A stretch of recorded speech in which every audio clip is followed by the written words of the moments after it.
An article from Foreign Policy magazine in July and August of 2011 said that everything you think you know about the collapse of the Soviet Union is wrong. I'd like to read you a couple of quotes from that article. Bear with me as I pronounce some of these Russian names. It said, to Gorbachev's Prime Minister Nikolai Ryzhkov, the moral state of the society in 1985 was its most terrifying feature.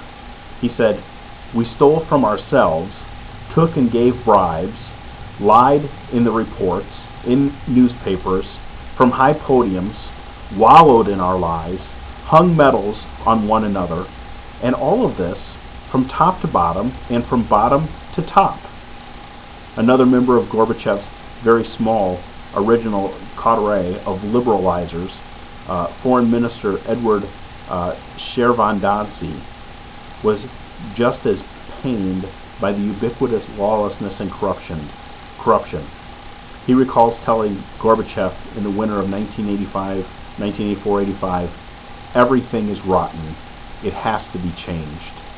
Now, this article that I read here recently, it talked about the fall of the USSR. It said that up until the time it fell, no one was suspecting that it was going to fall.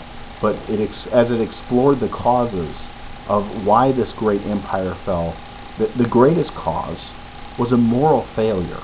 That everyone in the government and most of the people were corrupt. They had no ethics, they had no morals, and whenever anybody did anything wrong, they just kind of winked and laughed at it and said, well, the main thing you did wrong was you got caught. It's almost exactly the same thing that we see happening in our country today. Whether it be from the collapse of the banks and the subprime mortgage lending mess, Wall Street greed, executives making hundreds of $millions a year, political officials taking bribes and accepting campaign contributions that are just out-and-out bribes, or if we see the scandal with the Secret Service members in Colombia, the GSA being investigated for all of the spending and the ridiculous amounts of money that they wasted, and all of this is looked upon as everyday business. It is a moral failure, and it is one that I hope that will not lead to the collapse of our country and our society as well.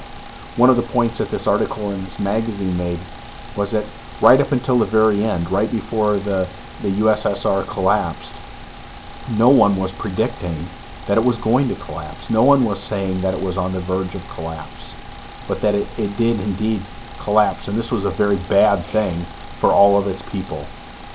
I hope that we will, as a country, realize that we need to have a moral awakening, that we need to change our ethics and change the way that we're doing things.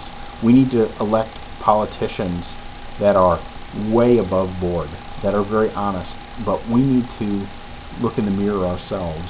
We need to make sure that each and every one of us are living a life that is morally correct, that is doing what is right, doing what is honest, doing things with integrity.